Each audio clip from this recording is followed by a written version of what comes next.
know I haven't really done any driving videos on the car, so running out to get some Cookout because I'm in the South and I love Cookout, because where else can I eat like a king for $5? But thought I would do a little driving video. And we have a very confused RAV4 who's just in the middle of the road. Are you drunk? I think you are drunk.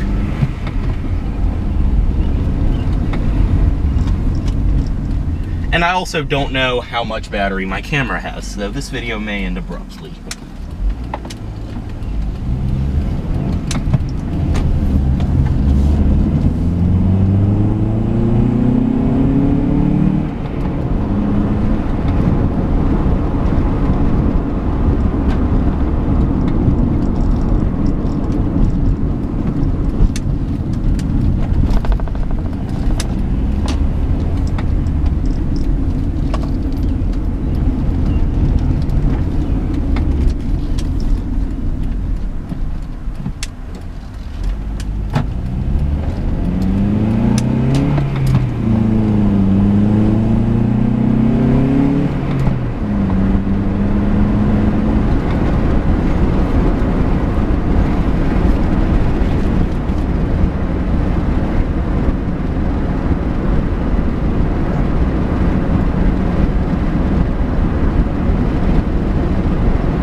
But so far with the car, I've owned it for 3 months and about 2 weeks.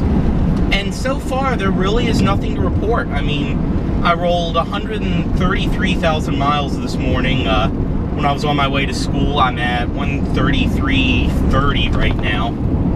So that's just me driving home because I had the day off from work. But other than that, the car made my New York trip and back perfectly fine. I went to the New York Auto Show. And other than that, I've just really done a few Northern Virginia trips. I've driven up to UMW a few times, because I have a friend that goes there. And the car's done perfect. I think this is definitely the best road trip car I've ever had. Because it's like the Civic. It has a great amount of power, and it's fun on the highway. But unlike the Civic, you don't really have to fight it on the highway, and it's also not revving above 3 grand wherever you go. Like I'm sure you guys have noticed from this video, I leave this car in 4th gear all the time. Just because it revs so low, I constantly forget to shift up into 5th. But slowly getting used to that. Otherwise though, this has been a great daily.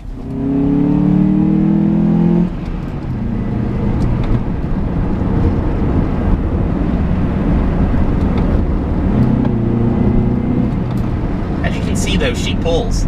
This car has a very, very nice amount of power to it. I mean, even the 4-cylinder ones with the automatics are excellent, but the 4-cylinder with the stick is really where it is if you want a perfect balance of everything.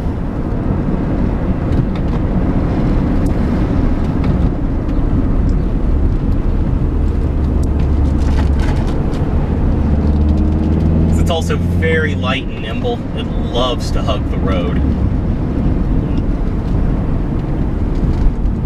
I'm also driving on the fun roads because I know no one's going to be on them right now. Who cares if it takes longer?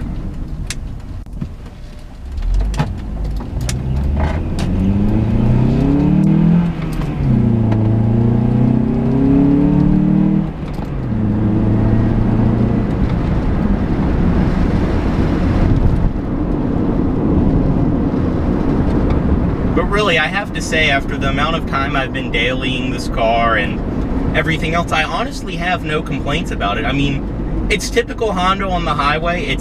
These cars are very quiet, but typical Honda, there's no engine buzz really. Even for as high as my SI rev, there wasn't a lot of engine noise. But there's definitely just road noise, which also could be due to the fact that these tires are not new. They have a decent amount of tread on them, but they definitely are not new. but they still are very nice Yokohama tires. Like, I had no problems at all driving this car in the snow. They are all seasons. Virginia is nothing severe enough to where you would ever need snow tires. At least Richmond, Central Virginia area is. And these are grippy. They are very, very grippy. I apologize for the sun glare. And also this Prelude on antique plates that's going 30.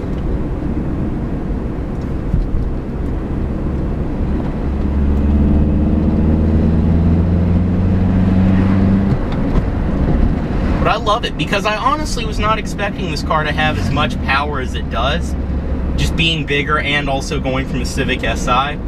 The thing I did not consider is I'm going from a K20 to a K24. This car has a significant more amount of torque than the Si did, and you can really tell through day-to-day driving.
So that's pretty much it for the Accord. I mean, I do hate the fact that I made a driving video that I talked in and talked over it a lot, but there really is nothing much to report on the car. I mean, everything about it is very typical Honda. There's really no other way to describe the car other than it's been a Honda. It drives really nice.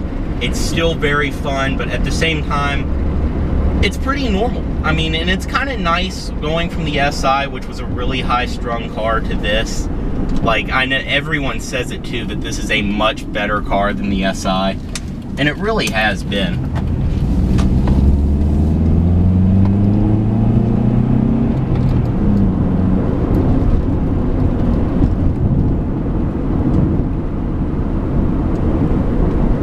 And one feature I do have to say I've grown to love, which is something I've never had in a car before. Ooh, there's a lot of cops over there. Wonder what's going on. But as I was saying, one feature I really have grown to love is the dual zone automatic climate control, especially for having people in the car like my dad, who him and I can never agree on a temperature. And the automatic feature itself is very nice. Another thing, and I think I have touched on this in other videos before, but the stereo in this car is excellent. And if you get a newer, like a post-refresh model, you get an even better stereo. But this thing sounds better than my CB7 did with subs in the trunk. I mean, like, it's great. Honda really knows what they're doing when it comes to stereos. I do wish this was a model with built-in XM, but now that I have my auxiliary installed, really nothing much to complain about it because I like my little Sirius unit. But otherwise, and I know I've said it about 10 times now, the car is doing fine. Probably will make an update video later this month, just show you guys how it's doing, what's going on, but at this point, nothing much is really going to change. Like I've mentioned, I do want to get a set of all-weather mats for it, and I really, really, really want to tint the windows. That'll probably happen next paycheck, but nothing's changed otherwise. So if you guys will excuse me, I'm gonna go get a burger, and I'll talk to all of you guys later. Thanks for watching. Any questions, comments, anything like that, drop them down below.